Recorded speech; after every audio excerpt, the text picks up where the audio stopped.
आपने शुरू किया था और आप बहुत यंग फेस हैं, मेरे ख्याल से आप एक रेयरेस्ट ऑफ दोज पॉलिटिशियन हैं जो इतने कम उम्र में पॉलिटिक्स में उतर चुके हैं, भारतीय जनता पार्टी के बड़े स्टार कैंडिडेट्स में से एक है। आपने जब पाटीदार एजिटेशन हुआ, कहीं ना कहीं वो पूरा एजिटेशन ने एक हिला के रख दिया था गुजरात को। उस समय पे आप इंडिपेंडेंट थे, फिर आपने कांग्रेस ज्वाइन करा, फिर आप कांग्रेस के साथ थे, आपके साथ जो आपकी कम्युनिटी के लोग हैं वो भी बड़ा खुश थे। अब आपने सडनली पार्टी बदल ली पिछले साल, तो क्या कोई प्रेशर में आके बदली कि आइडियोलॉजी चेंज हो गई सडनली? नहीं, हमारी आइडियोलॉजी तो पहले से खुल के है, इसमें कोई आइडियोलॉजी चेंज नहीं होती, आइडियोलॉजी तो रहती है। हम तो पहले से भी, मेरे पापा इस असेंबली में प्रमुख हुद्देदार पदाधिकारी रहे हैं। आपके पिताजी जी, यहाँ बीजेपी को खड़ा करने वाले हमारे पिताजी है। तो आइडियोलॉजी तो हमारी पहले से जन सेवा की आइडियोलॉजी। आइडियोलॉजी क्या होती है? आइडियोलॉजी होती है लोक सेवा, जन सेवा, राष्ट्र सेवा, राज्य की सेवा।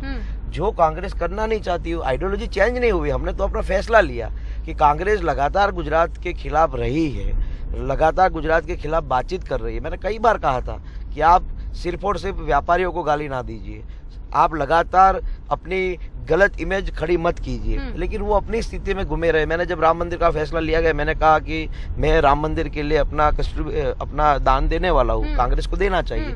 अरे नहीं हार्दिक, इसमें हमको नहीं पढ़ना चाहिए। अच्छा, ऐसे बोला कांग्रेस ने? बिल्कुल। मैंने किसी बड़े लीडर ने बोला क्या? राहुल गांधी ने? होती है ना स्टेट लीडर, तो हमें ऊपर पूछना पड़ता है वगैरह वगैरह। तो मेरा ये मानना है कि जो लोग लगातार स्थानिक मुद्दों के साथ, प्रदेश के मुद्दों के साथ खड़े ही नहीं रहना चाहते। आप देखिए ना कि गुजरात में चुनाव है, राहुल गांधी भारत जोड़ो यात्रा साउथ में कर रहे हैं। गुजरात के लिए विजन नहीं है, गुजरात के लिए प्लान तैयार नहीं है, तो फिर कैसे लोग कांग्रेस को पसंद करेंगे? इसीलिए क्योंकि लोग कांग्रेस को नहीं पसंद करते, इसलिए आपने कांग्रेस छोड़ दी और बीजेपी ज्वाइन कर ली। हाँ, बीजेपी ज्वाइन कर ली हमने, खुल के कर ली। नहीं, अभी आप एक बहुत जरूरी बात कह रहे थे कि कांग्रेस ने बोला कि राम मंदिर के लिए डोनेशन नहीं देना। हाँ बिल्कुल, मैंने कहा था कांग्रेस को कि स्टेट पार्टी को, जैसे कि मध्य प्रदेश के चीफ ने उस समय चांदी की ईंटें भेजी थी, तो उसी प्रकार मैंने कहा कि गुजरात कांग्रेस को भी राम मंदिर के लिए कुछ ना कुछ दान करना चाहिए।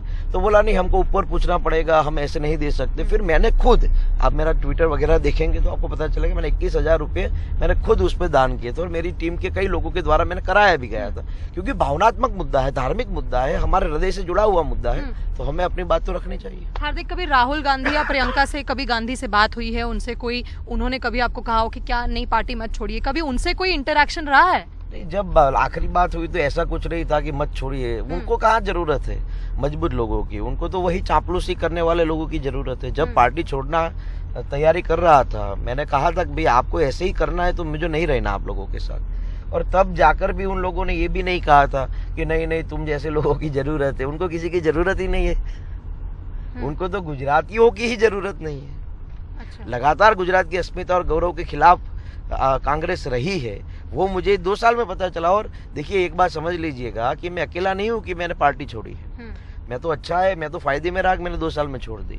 गुलाब नबी आजाद हो, कपिल सिब्बल हो, सिंधिया जी हो, RPN सिंह हो, अशोक तंवर हो, वो जाके पूछिए कितने साल बिगाड़े बाद में उनको पता चला।